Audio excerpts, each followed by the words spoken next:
You're listening to the winning literary show, Off the Shelf Books Talk Radio, live with host Denise Turney, author of the books Long Walk Up, Portia, Love Pour Over Me, Spiral, Love Has Many Faces, and Rosetta's Great Hope. Turn up your dial and get ready for a blast of feature author interviews, 411 on book festivals, writing conferences, and so much more. Ready? Let's go. Good morning, good Saturday morning out there, September the 19th. You guys, we're more than halfway through this month. Oh, my goodness, we got about a week and a half to go. I hope you are still on track despite all the things going on in this world. And I just pause for a moment to honor a Supreme Court Justice Ruth Ginsburg and the work that she did for women and so many others. Just really, really pause to honor her life. And then I also want to share this quote with you before we introduce today's phenomenal guest. And the quote is by Henry Ford. And that's the whole secret of a successful life is to find out what is one's destiny to do and then do it. And she did that. And I hope that all of our listeners, that you are doing that. And our guest, actually, the theme, and I didn't connect it to the quote, kind of is on in that same spirit. Again, the whole secret of a successful life is to find out what is one's destiny to do and then to do it. And that's often the thing that you love the most as well. So, again, I want to welcome you to our Saturday, September the 19th, 2020 show. Thank you for joining us. For our loyal listeners, 16 years been on the air, and you've been with us from day one. Thank you, thank you, thank you. This is your first time tuning in to Off the Shelf. I just want to let you know that you are listening to the winning book radio show, Off the Shelf. But before I introduce our guest, I have to ask you guys, I keep asking you, how good of a mystery sleuth are you? Are you one of those people, Columbo, they tell you who did it, then you got to figure out why they did what they did. There's some other, Monk is another, it doesn't come on, the reruns come on. But those are those mystery shows or mystery book, or a movie, it's a mystery, and you're trying to figure out who did it. How often do you get it right? Can you figure it out before it's revealed on a TV show, the movie, or in the book? If you love a good mystery, there's some tight, cliff-turning twists in this book. I encourage you to get a copy of Love Pour Over Me. But even more, when you get a copy of Love Pour Over Me, you will also get a book that explores a complicated father-son relationship.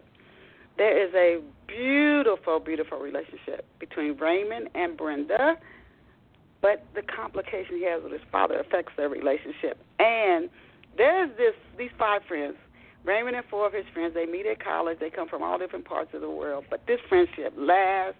It's something I rarely see people celebrate, a friendship between a bond with 4 or more male friends.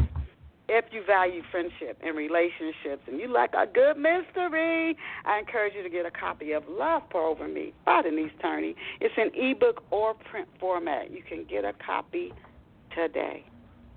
And now let us go and meet our very special off-the-shelf guest. And our special off-the-shelf guest this morning is Stephen Howard. Stephen develops leadership development curriculum. He has 38 years of international senior sales, corporate marketing, and leadership experience. 38 years, y'all. He has delivered leadership training programs in Australia, Canada, Africa, the United States, and Europe. He is the author of several books, including Better Decisions, Better Thinking, Better Outcomes, How to Go from Mindful to Mindful, like F-U-L-L, mine is full, to Mindful, M-I-D-F-U-L, leadership. 8 keys to becoming a great leader with leadership lessons and tips from Gibbs, Yoda, and Capt'n Jack Sparrow. That's an interesting title. Corporate image management, a marketing discipline, powerful marketing minutes, 50 ways to develop market leadership, and the best of the Monday morning marketing memo. Please visit Stephen online at, and I'll spell it, it's like calentleadership.com, CALENTEADERSHIP.com, CALIENTELEADERSHIP.com.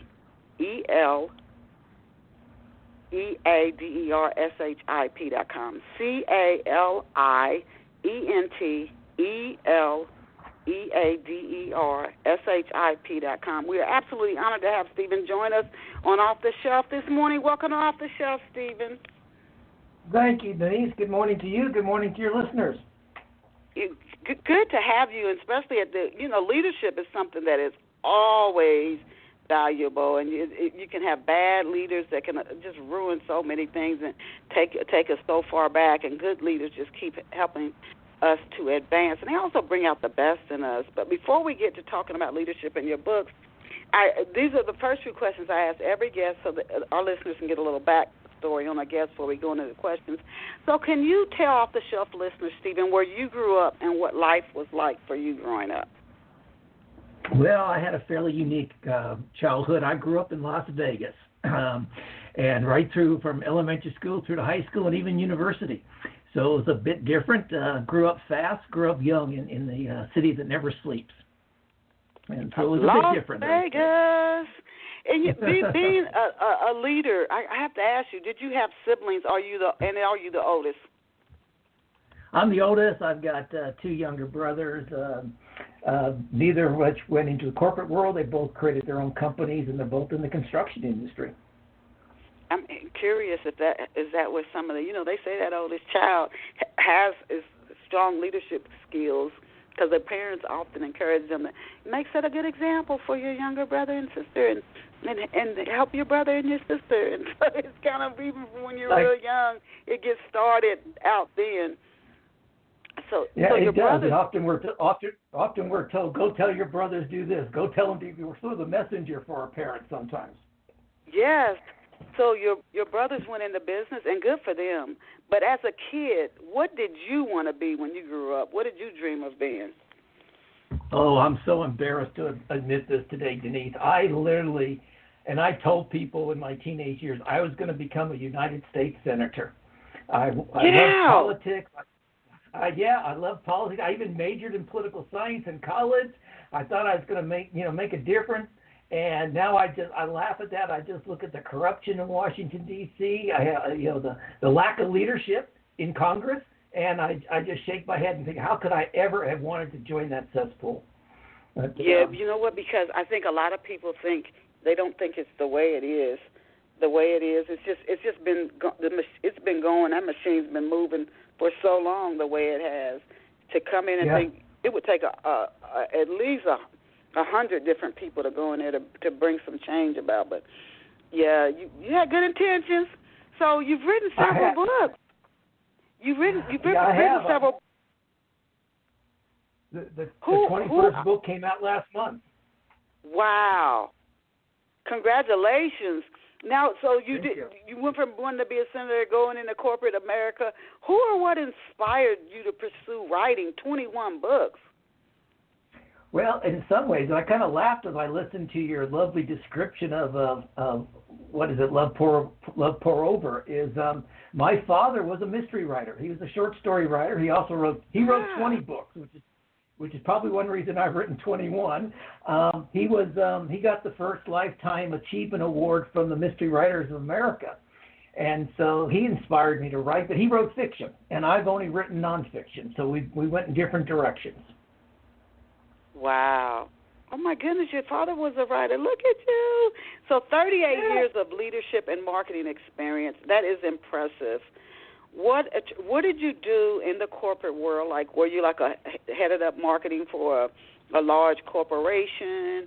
If you could just give us a little backstory on that. And what attracted you to specifically leadership and marketing?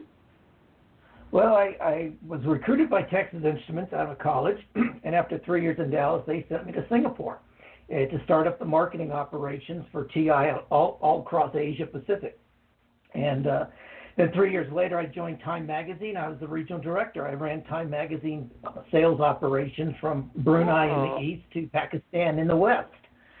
I spent 1 year doing strategic marketing for Air Lanka, which was at that time the name of the national airline of Sri Lanka. But one of our 3 planes blew up on the tarmac, and I was supposed to be on that plane the next night going to London. But there was a civil war going on at the time, and the rebels blew up one of the planes. So I decided banking would be a little safer industry, and I joined Citibank as a vice president of marketing in Singapore. So with strong marketing and corporate background, and at Citibank I had 23 people reporting to me, and I think that's probably where I got serious about understanding what leadership is all about. Wow, that's impressive. What a bio. Oh my goodness. So you've definitely from banking to time to the Texas Instruments, you've definitely seen technology to journalism or media to banking. You've seen your share of people leading or in leadership positions, I should say. Can you share a few traits of effective leaders? And before you do, I pause because I think a lot of times we think a leader, especially decades ago, was more like a military general where you just got people to do things. A leader, says right. we're going to increase our sales by 10%, and each person needs to get this many new sales, or we're going to build something a certain way, and you just get people to do it. If you have to bark at them, you bark at them. If you threaten them, you threaten them, but you just get them to do it. So that's what a lot of times we see a leader. They get people to do things. But what are the real true, if you can share a few real true traits of effective leaders? Okay, thank you. And what you're describing there is what we call the old control and command type leadership, and it doesn't work in today's world. It still works in the military. It probably works in the police force and a few other kind of industries like that. But really today, first of all, I believe, Denise, great leadership is an art. It's the art of achieving progress through the involvement and actions of others. So you've got to get people involved. And that's why great leaders are good at leading people and leading for results. Where good leaders are usually good in one of those two. Good leaders are good at leading for results, or good leaders are very, very humanistic, very good at leading people, but they don't achieve the results. And so the differentiation is that a great leader does both.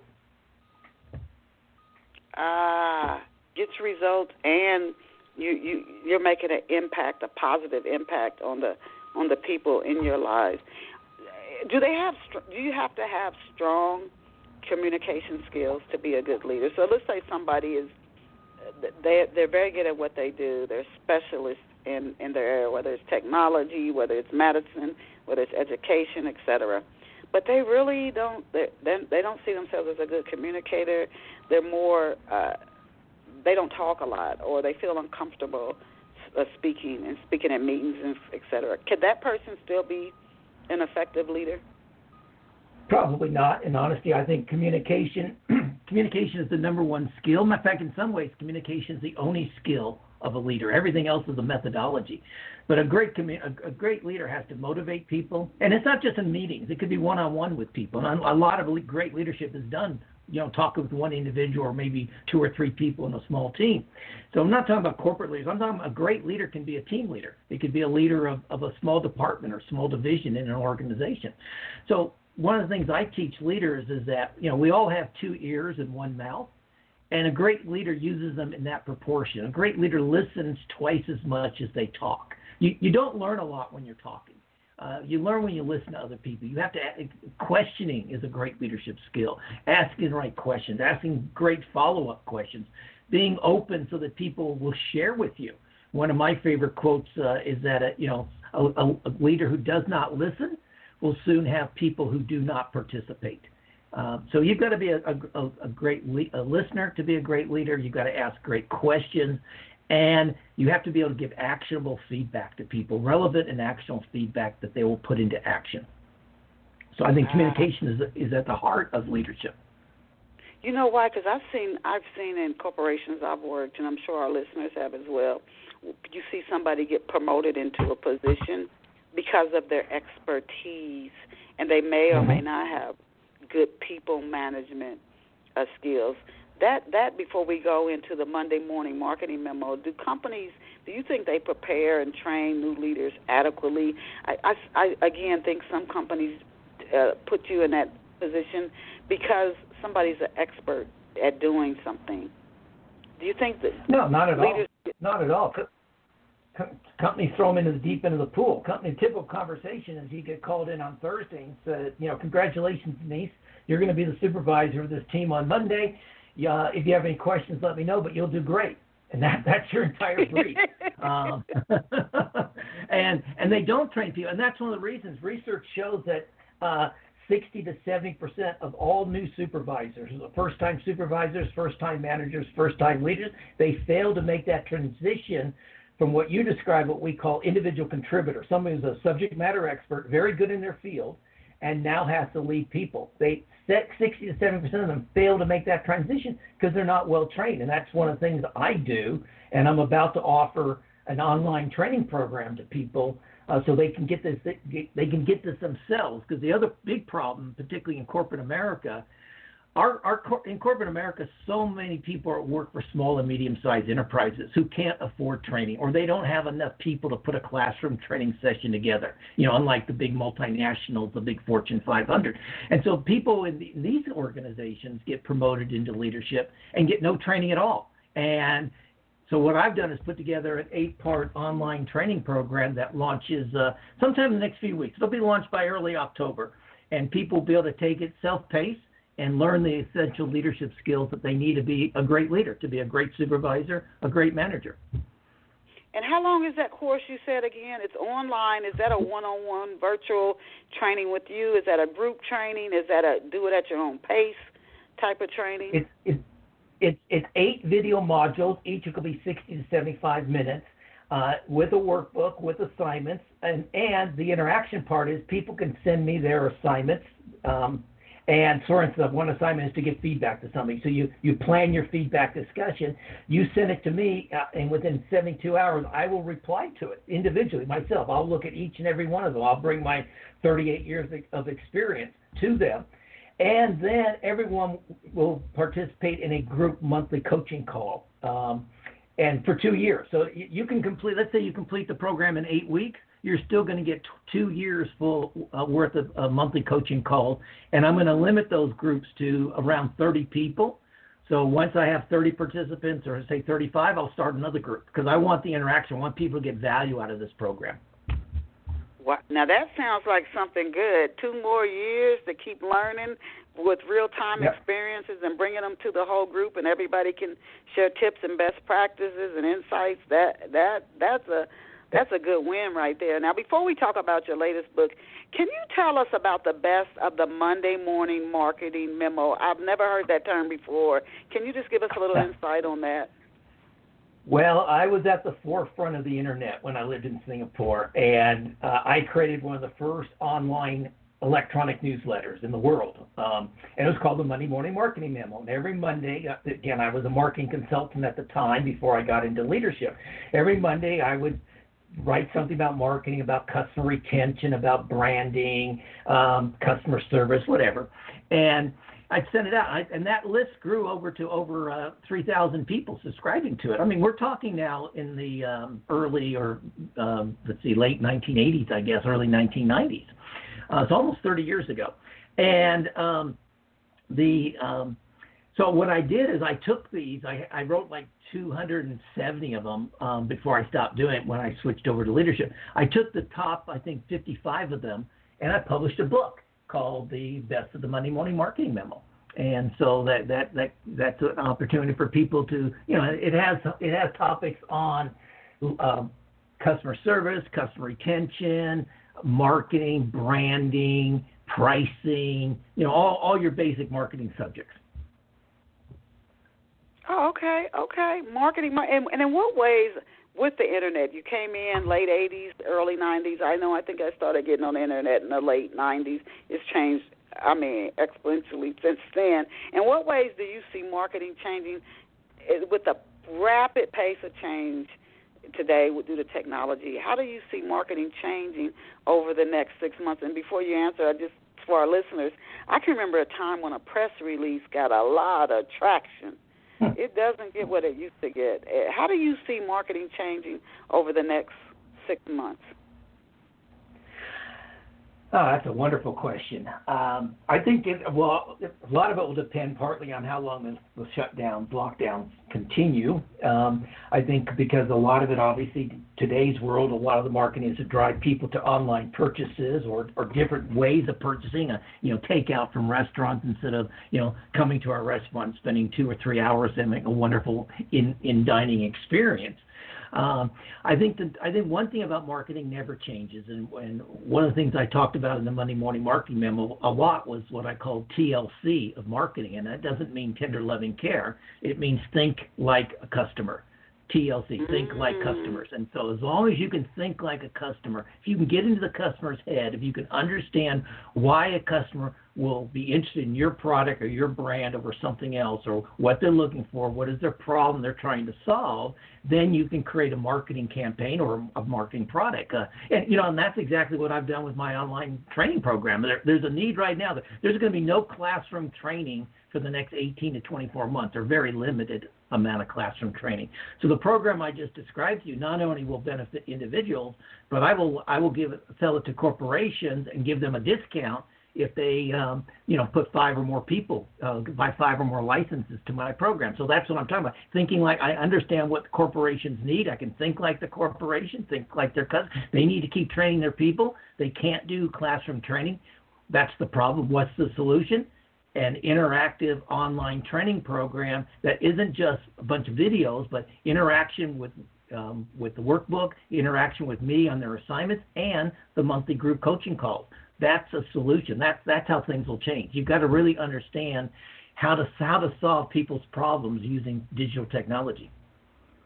Okay. Now introduce us to better decisions, better thinking, better outcomes. What are some of the topics that you cover in the book? Well, the main part of that book is all about how leaders get under stress, make very bad decisions, and it impacts their bottom lines. And it talks about how our brain operates, how our brain makes decisions. When we get under stress, the brain goes into what we call binary decision mode, where it only looks for 2 options. It tries to narrow our choices to yes or no, black or white, 1 or 2, this or that. And that's often not an optimal decision, which is why, particularly in the workplace, we find so many times leaders make decisions, and then weeks or months later they have to course correct because they didn't think of all the options, they didn't think of all the hurdles up front. But in that book, one of my favorite parts of that book, I've got a chapter on brain myths because there's so many myths about the brain. And so I did a lot of research into what these brain myths are and show people how neuroscience have changed through technology and research, change our understanding of the brain. So that's a good part of the book. And then you can really see how the next question may connect to your decisions. So if you can tell us about the connection between leadership and mindfulness. And when you say mindfulness, what exactly do you mean? I think mindfulness is just being present. I mean, and again, that's kind of one of the myths I talk about it in the book as well. Mindfulness has nothing to do with yoga. You don't have to become a Buddhist. You don't have to go on a 10-day silent retreat to become mindful. Mindful simply means having a purposeful pause. It may mean using purposeful breathing, slowing your breathing down. But so, for instance, on a leadership standpoint, leaders are so often asked to make quick, rapid decisions. And that's where they make bad decisions. So mindfulness for a leadership standpoint is stop, pause, think, ask some good clarifying questions. Take 10 or 15 minutes if you need to before you, particularly if it's an important project, make that decision. Go outside and get some fresh air. Become mindful. Take everything off your mind that you're thinking about, everything that's going on in your life, and only focus on this particular problem, on the potential solutions for this particular problem. That may take 15 minutes. It may take 2 hours. Whatever it takes, that will be a better decision than the snap judgment that you are likely to make if you don't become a mindful leader. Okay, I have to ask you this then. We talk about trusting your gut. You hear that often, and people will say, I should have trusted my gut. I should have went with my gut instinct. Sure. How does that compare, if you compare that to mindfulness? Mindfulness, you're really thinking it through. You're not going with the first thought that you're not trying to take the time to think it. The first thought or emotion around something that comes up, that's what you go with. Your study about the brain, is it really true? I've heard this all my life. Go with your first instinct. Trust your gut. If you don't, you'll regret it. Your study of the brain, is that actually factual? It is, but what you have to do, and this is where the mindfulness part comes in, you've got to pause long enough to understand what your gut is telling you. And so making a snap decision doesn't necessarily correlate with trusting your gut. So for instance, every one of us has said in our life, I was so mad I couldn't think straight, and we made a decision. Well, that's not trusting our gut. We're getting emotionally hijacked. When we get so angry about something like that or so emotional, this is where we need to pause, become mindful. And so it's not only when we're mindful are we thinking what's going in our brain, what are our thoughts, but also part of mindfulness is understanding what is our body telling us. I mean, if our palms are sweating, we're nervous, or we may be anxious about this decision. We may not be in the right place, mentally, emotionally placed to make that decision. If our gut is telling us something. So mindfulness is understanding these body sensations as well as our thoughts. And that's why we'll make better decisions if we can get into a more mindful state. And that's both in leadership and in our personal lives. This applies in our personal lives as well.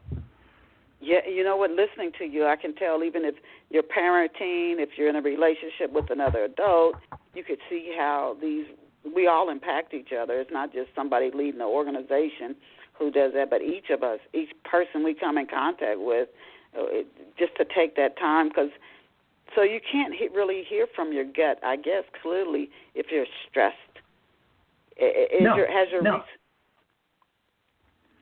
No, you can't. And sorry to interrupt you, Denise. Sorry, but the other thing here is also the way you react. For instance, I've got a very good friend. She has a teenage son. Well, we have to understand that the teenage brain is not fully developed. And it doesn't fully develop until we're about 22 or 23. This is why teenagers make very bad decisions, or they make emotional decisions instead of rational decisions. And she was upset with her son recently about her son waiting till late at night to do homework. He'd spent, the early part of the evening, chatting with friends, doing whatever teenage boys do. And she was upset about that. And I talked to her the next day about it. And I said, well, what is it? You have to understand, remember, his brain isn't fully formed. You have to be more calm with that. You have to kind of explain to him the rational reason why he will do his homework better earlier in the night when his brain is more fresh, rather than just argue and yelling at him because he's waited till 11 o'clock to start doing schoolwork. So that's a purposeful pause. You have to understand yourself, but you have to pause sometimes and think about what is the other person going through. What is their mental state? What is their emotional state? Or in this case, what is their brain state as a teenager? Understand that so you can help them make better decisions. And that's, you know what, and it's I'm listening to you. You said leadership is an art at the start of the show. I would agree, and it's something, I think we all can be leaders, but it does take a conscious decision, an intent, a lot of clear intention to do that, because it sounds like work. And a lot of times you think of a leader, you think somebody's getting all these perks, and they've got, if they're a CEO of a major corporation, they might have their own personal driver. They can get on the helicopter, the private plane. But there is so much that comes with being a leader. Now, how do both sides of the brain affect decision making? For those of us, I think about people whose lives get derailed or they make bad decisions. It's something when they get emotional, they just boom, make a decision. How do both sides of the brain affect decision making? Well, it's not just both sides, but it's also the different components of the brain, Denise. So, for instance, the amygdala, which is at the back of our brain, is our emotional control center. And it reacts faster than the prefrontal cortex, which is at the front of our brain. So this is where we get emotional hijack. This is where we get upset and we make those bad decisions. And by the way, we often talk about negative emotions. The same thing's true about positive emotion. Sometimes you're so happy. I mean, this is how casinos in Las Vegas keep growing. You're on a winning streak at the card table, and you're winning, and you're excited, you're ecstatic, and you're happy. And you're not smart enough to walk away with your winnings. You think, I can keep winning. I can keep winning. I'm on a hot streak. And so that emotional thing takes over, where if our rational brain would be there, our rational brain would say, hey, wait a second, you're up $2,000. Why don't you walk away now and pocket the profit? That would be the smart thing to do. But no, our emotional brain tells us we're on a hot streak. So our emotions are both positive and negative, and they, in fact, impact our decision-making. And that, quite frankly, is one of the reasons I titled the book the way I did. Often people say, the title is Better Decisions, Better Thinking, Better Outcomes. People often say, shouldn't it be better thinking first? If you do better thinking, you'll have better decisions, and then you'll get better outcomes. And I said, and this is the whole premise of the book. No, the first decision you have to make is not to get emotionally hijacked. The first decision you have to make is to become mindful and focus on the problem at hand so you don't fall into the binary decision trap. So a better decision up front about the way you think will lead to better thinking, and that will lead to better outcomes. And this is where the value of a book like yours comes in. Can you offer off-the-shelf listeners in this busy world that's changing at a very fast pace? Can you offer our listeners tips on how to practice mindfulness? We've talked a little bit about it, but What are some easy things they could start doing, especially people who are like, I don't have time to do much to help with practicing mindfulness? Sure. I mean, everyone can do it. And these are the things I'm going to talk about here, things that you can do even at the office, in the workplace as well. So, for instance, here's the easiest thing to do. Take your beverage, take your cup of coffee, or if you're eating something. And like right now, I've got a cup of coffee in my hand, and I just smell it. Big inhale, deep breath. And I've got a cinnamon stick in my coffee. Right now, just that aroma. And if I just focus on that aroma for 5, 10, 15 seconds, it's automatically making my brain concentrate only on that aroma and not on anything else that might be on my desk, thinking about an email I have to send. Now I'm becoming present, and now I'm totally focused on our conversation with you, Denise. And this is the kind of thing I did before our conversation. So I don't have those things about emails or, got to go grocery shop this afternoon, make sure you put this on the grocery list or anything like that, to be perfectly, fully focused. So that's a really easy one.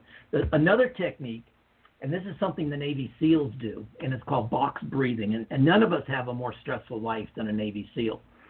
And they do it for 5 minutes before they go into a stressful situation. I do it for 2 or 3 minutes.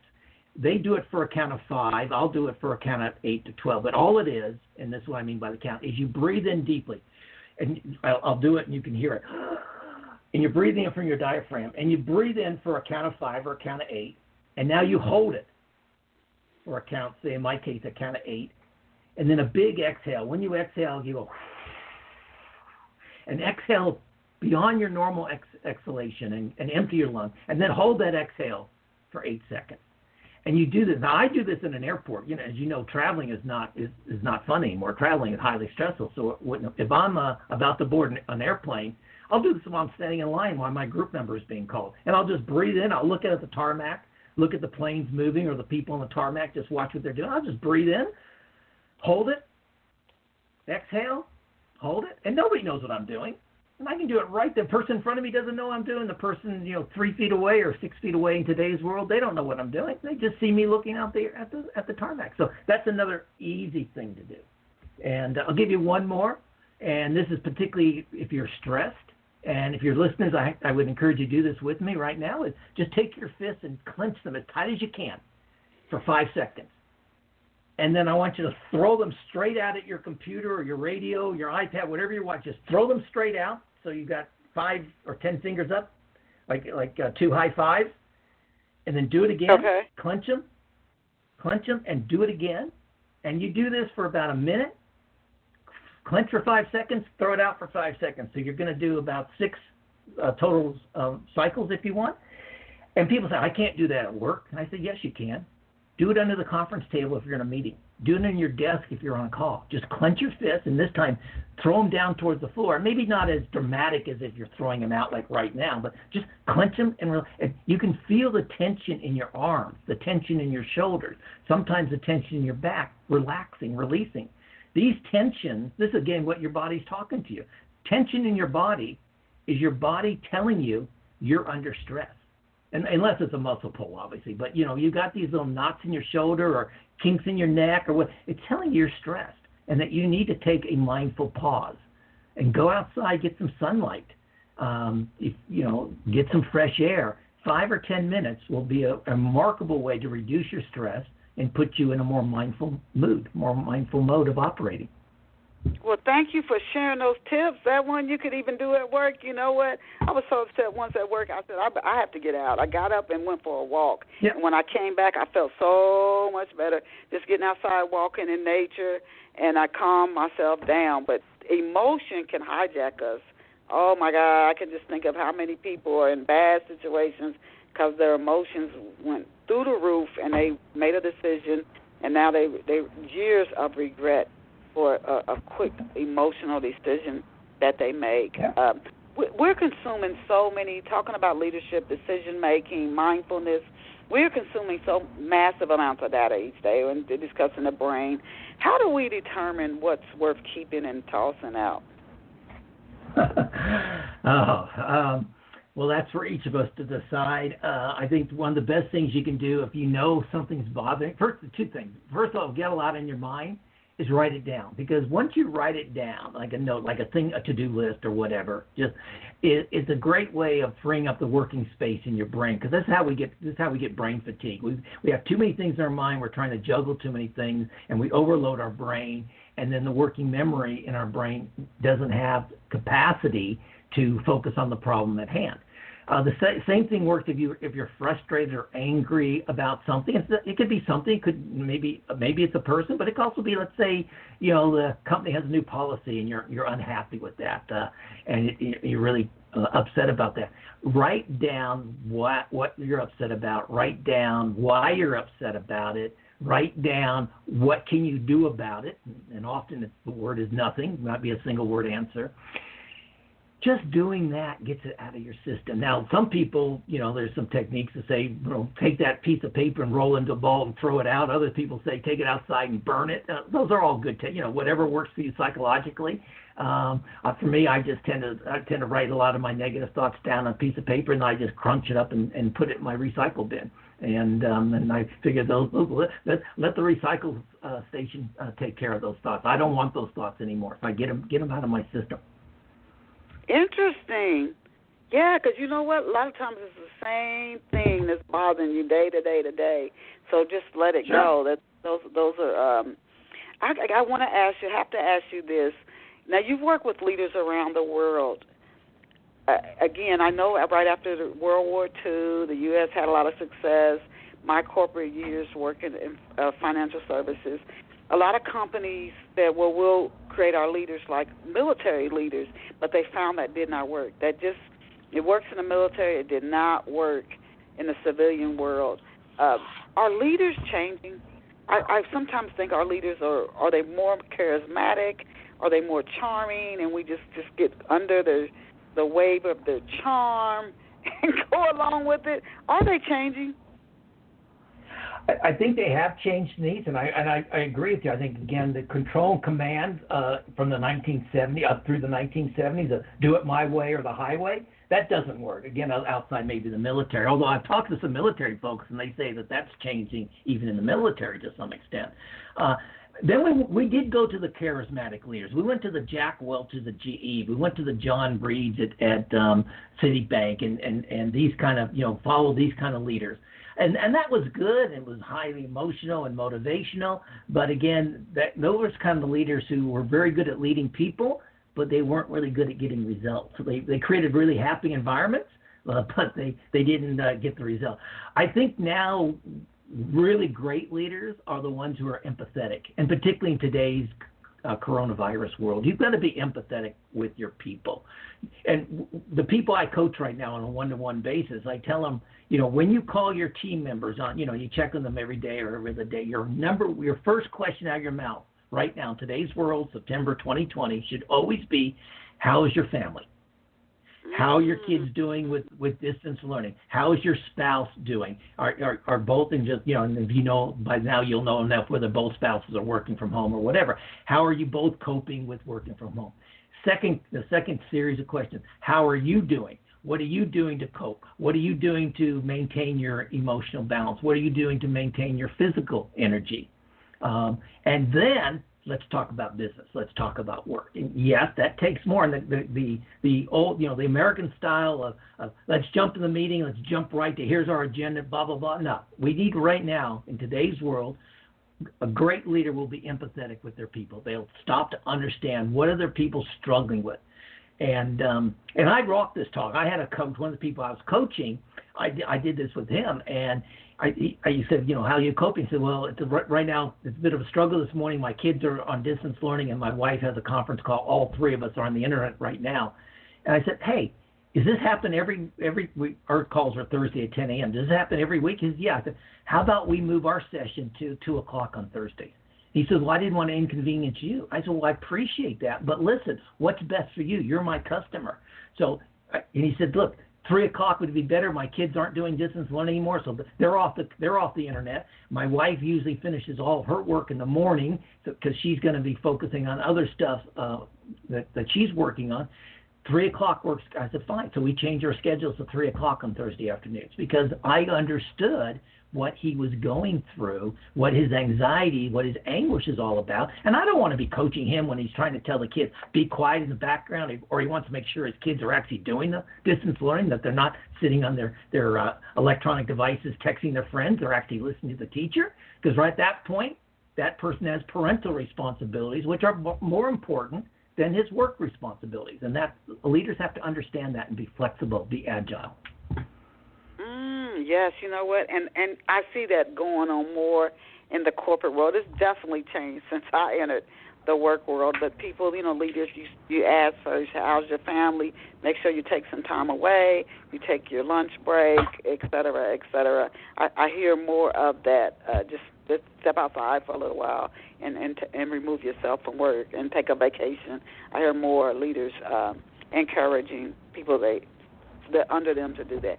Now, I have to ask you, we have a lot of on Off the Shelf Books Talk Radio, we have a lot of listeners who themselves may have a product, particularly a book or another product or a small business. We've had small business owners on, and they're looking for a way, particularly now small businesses are struggling, a lot of them right now, with this COVID-19 situation. But even marketing in itself, it's changed so much in the last 20 years, at least to me. Can you offer any ways to develop for somebody who has a team over them market leadership? How do you if you and I'm thinking now more on sales. How do you lead people in that area? Again, start with being empathetic, understanding what they're going through. Look, it's a tougher time to make sales. It's harder to build relationships with potential customers remotely than if you call on them or bring them a cup of coffee, meet them in their office. As we were doing 12 months ago. So just to understand again what the challenges are that they're facing. Secondly, is keep them positive. One of the things I think great leaders do, one of the things I encourage and what I teach in my programs is to recognize effort and reward results. Too often we wait till the results come in to even recognize somebody, what they've done and what their accomplishments are. So just recognize, the efforts that they're making to keep them motivated, to help them keep them positive, recognize the effort, and then when those results come in, reward those efforts. And then I think the third thing, Denise, and it goes back to what I mentioned earlier, I think successful marketing and successful selling hasn't changed. To me, the number one thing to be successful in marketing and successful in sales is that TLC, is to be able to think like customers, to think like what are the customer problems, what are their needs, what are their objections, what are their hurdles, and to work with them. Kind of what we used to call consultative selling, is to work with the prospects and to work with them to understand how our solutions will benefit them, and always keep going back to those selling benefits. One of the things I've noticed, people selling to me these days, I get so many sales solicitations, and they're all based on features. or all based on we do this. How many people? I must get 10 emails a week from people want to help me build my next website or something. We build these websites. We build mobile apps. We do social media. Yeah. That's all function. What's the benefit? If you can tell me how you're going to save me time, if you can tell me how I'm going to make more money selling my online programs, if you can tell me how I'm going to build better relationships with my customers, now I'll talk to you. Those are the benefits that I need. Don't just tell me what the solutions are, what you do. That's not selling. I hope that makes sense. Interesting. And that's a good takeaway for, think like the customer, TLC, and then don't focus just on, and I've heard both ways, focusing on the features and then focusing on how this benefits the prospect, the person you're trying to, help become a new customer or build a new relationship with, to focus on the benefits. So you ask them what are some of their life challenges, and then, and this is what this does, and this could help you get more time. This could help you with this or that. I've heard it both ways, but the solution way is the one I've heard is the most effective. Now, we spoke a little bit about you've got this training program you're getting ready to launch, and it's an 8-week, like a video module, and then for 2 years people stay in the program, and they can contact you for questions, and you're going to keep it to about 30, 35 people in a group. But I wanted to ask you a little bit more about and help me pronounce this, Caliente Leadership? Love it. Yeah. Yes, it's Caliente Leadership. Caliente, as you people may know, is Spanish for hot. But the second definition of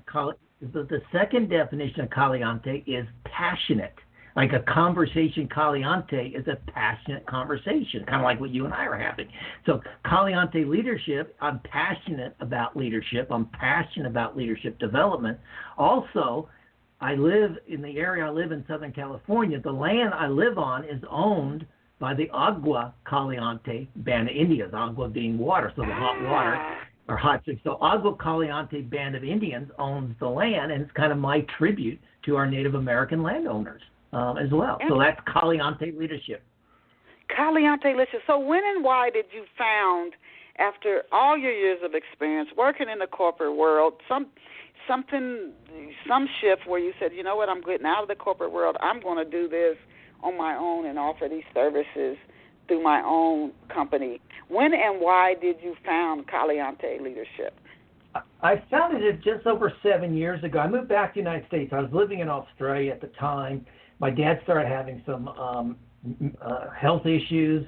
I came back for what I thought would be 6 weeks. It turned into 6 months. Then I realized he had more problems than I would realize, and so I stayed on. So I physically moved myself back to the United States. And that's when I transitioned, when I was doing marketing in Australia and Asia, marketing consultancy. But, I didn't have a business network here in the United States to build up to do marketing consultancy, and I really didn't know the U.S. market that well. I mean, at that point, I'd lived overseas for 33 consecutive years, and I knew the Asian markets, I knew the Australian market, I knew the international markets, but I really didn't know the U.S. market. And so I decided, my experience was in leadership training and leadership development. So and that's when I created Caliente. When I realized that Caliente meant passionate, I just locked into that. Because the other thing, we talked about earlier about marketing and sales, I think the fourth component is having a strong brand. And if you have a strong brand with a story behind that brand, it's something people can relate to. It's something people find memorable. And so, I want people to realize that, when they associate my name, I want them to associate that this person he's a passionate guy. He's passionate about his books. He's passionate about leadership development. He's passionate about helping leadership well-being. And as a side note, Denise, I also created a company called Caliente Press, where I help people publish their books. And so Caliente, but I only work with passionate authors. So it's the same thing. If you're passionate, only nonfiction authors as well. So if you're passionate about professional development, if you're passionate about self-development or personal development, then I will help you get your book to market through editing, through pre-publication, through setting up your Amazon accounts, your ISBNs, all that kind of stuff that you and I know as authors of how to get your book into marketplace. So I only work with passionate people. And that's why I created Caliente Leadership. It's just about 7 years ago. Interesting. Yeah. Now, you told us about this new eight video training module, but what other services does Caliente Leadership offer? Well, we up until February this year, we offered a lot of classroom training services. But I've done virtual learning for probably the last at least 7 years. I've got a great experience doing virtual. I do a lot of virtual training programs as well. So they could be over one module every of the week for 10 weeks or something like that. These are more for corporations. So I've got a series of virtual training modules or virtual training programs that I do for corporations right now.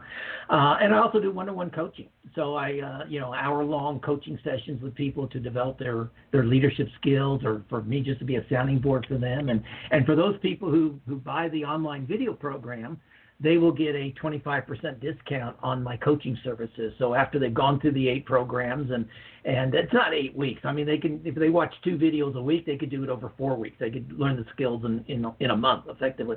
And then they still get the group coaching, but if they want the one-on-one personalized coaching opportunities, they'll get a 25% discount on the first 10 sessions as well. So those are my core products. I also have a leadership well-being assessment survey that I'm licensed to use, and so people do that, and then I give them there's a 90-minute debrief, and it talks about where you are at this point in your life in terms of 6 aspects of well-being, both professionally and personally. And then well-being is a very dynamic thing. It depends what happened in our life. Our well-being can increase or it can go down, but a lot of our well-being is based on habits. So I'll talk to people about building better habits so that they have overall well-being.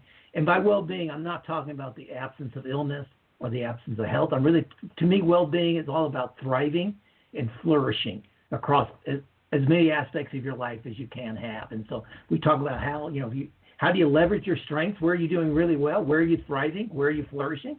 And then where do you have some gap areas? How can you leverage your strengths? And how can you make some different changes to thrive and flourish in that particular area of your life?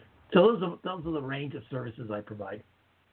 And that one-on-one coaching, that could be an existing leader or somebody who, I know I've worked with corporations where they offer executive coaching for somebody who's maybe been in a leadership role for a while, but their employees might be complaining about their style or something's just not working. So that's a good service for any leader. Those executive coachings are expensive, but that one-on-one training that you offer with your 38 years of experience could be proved beneficial and valuable. Now, what type of feedback have you been getting, Stephen? What have readers been saying about better decisions, better thinking, better decisions, better outcomes? What have readers been saying about the book? Well, fortunately, a lot of praise. The book's won a couple of national awards as well. It got an award from the Nonfiction Authors Association, and also got an award from the Independent Business Press Association. But individually, readers just saying, that they love the different being educated on the different brain myths. They love the mindfulness techniques that you asked about earlier. I shared 3 with your listeners. I think there's like 24 of them in the book on for work, and then about another 20 or so that you can use in your personal life. So they love these little tips, very practical, how to use this, how to implement this stuff. I explain, I think, 6 different breathing techniques. With your listeners, I shared box breathing, but there's others, such as one's called 4-7-8, one's called square breathing. They actually give you actual steps in the book of how to do these different breathing techniques. And people are amazed at that. Hey, breathing, why do we have to think about breathing? We all breathe, but most of us don't breathe properly. We breathe shallowly. We breathe through our mouth rather than through our nose. We don't exhale.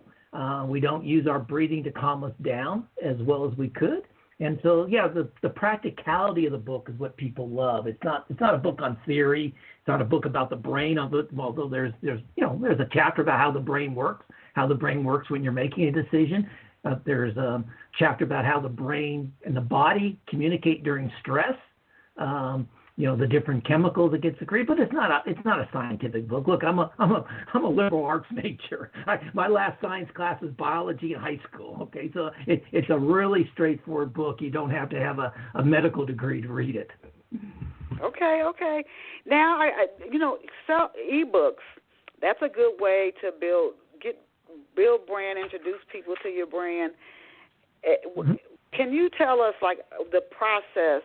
With just about 6 minutes left in the show, what's the process that you follow? 21 books for somebody who might want to bring out a book to introduce their brand, to introduce themselves to potential customers. What is the process that you follow to actually create a nonfiction book, and about how long does it take you to create a new book? Okay, thank you. I think the process is almost the marketing process. Instead of thinking like a customer, it's like have the reader in mind. When I write, I have a specific audience in mind. And sometimes it's one person. Sometimes I literally think I'm writing to so-and-so. Or sometimes I'm writing to, like in this case, I'm writing to leaders. And when we talk about leaders, I'm not talking about CEOs and C-suites and vice presidents. Anybody can be a leader. A supervisor of a team is a leader. So all these books are aimed at everybody who has a leadership responsibility, not the title of executive or something. Even my leadership coaching, as you mentioned, is for people who are new leaders. So I think having that audience in mind when you write is critical. The next technique I say is think of your four key themes of your book. And then for each one of those four, think of 4 or 5 main points. And again, I'm talking nonfiction that you want to make. So if you have 4 key themes and 4 key points, each of those key points is a chapter, that's a 16-chapter book. And that's a pretty good way to start your outline. You might have 5, you might have 18, or maybe even 20 chapters. That's okay. And then as you write, you may combine chapters, you may add a chapter. But just to get yourself focused, think about a 4x4 matrix or 4x something matrix. So 4 key messages that you want to deliver, and then 4 or 5 key points that support each of those messages. Now you've got the start of an outline. Okay. Thank you. You broke that down. You broke that out very well for our listeners. And with somebody with this much marketing experience for off-the-shelf listeners, before you go, can you share 3 to 4 steps that you take that you found to be effective at getting the word out about your books? Use your social media. You build up your network of social media, but be constant. I mean, successful marketing. Nobody runs one ad and sells a car. Nobody runs one ad and sells a TV set, or runs 5 ads or sends out 5 messages. So be consistent. Be consistent with your messages. Keep promoting your book. Speak out. Go on radio programs like yourselves. Find audiences that don't know you. If you're, in my case, a business professional writing to business people, I write articles on LinkedIn, usually 1 a month, and I publish those articles. And in those articles, I often reference the book, or there'll be a link to the book on Amazon. But you just have to just keep getting your message out, be consistent with your message, and people will find you, and you'll build up the audience that you need. But on the other hand, let's be honest, very few people become successful authors, I think, financially at least, in terms of writing nonfiction books. So one of the things when I work with an author, is first question is, what is the purpose of your book? Is it to build a brand so you get speaking engagement? Is it to build credibility so you can do training programs? Or are you trying to make a financial gain out? Are you trying to retire on it? The last one, in honesty, is very, very difficult. Unless you get lucky. You hit that tipping point, chicken soup for the soul type book, wonderful. But there's very few examples of that out in the world. And he was so smart with that, though. He had so many other writers who contributed to those books, and of course they're going to tell their family and friends, "Hey, I'm in the chicken soup." So he just built an army of people to help promote his brand by just including them in the book. And so that was like, whoa, genius. Now, can you tell us where off-the-shelf listeners can get a copy of your books? All my books are on Amazon and only on Amazon. They're the Goliath in the marketplace. They're in both print version and Kindle versions. So just go there, look under Stephen Howard, or look under Better Decisions, Better Thinking, Better Outcomes. Or the newest book, which is kind of a spin-off from that book, is this is one for everybody, not just leaders. It's called How Stress and Anxiety Impact Your Decision Making. So it takes a lot of the components from the book we've been talking about, but puts it in more personal terminology, makes it more for personal use. So How Stress and Anxiety Impact Your Decision Making. And I kept that price really low. I think it's under $14 because I want people to read it. In this world we live in today with the pandemic, stress is increasing, anxiety is increasing. So this is my contribution to people to help them understand how to control that stress, how to control that anxiety. And that's why I kept the book under $15. Oh, well, thank you. Can you give us the title again? I definitely want to push that book. The title again, Great. Please. It's How Stress and Anxiety Impact Your Decision Making. So I took all the leadership stuff out. I took all the brain myth stuff out. And I just focus on the individual reader.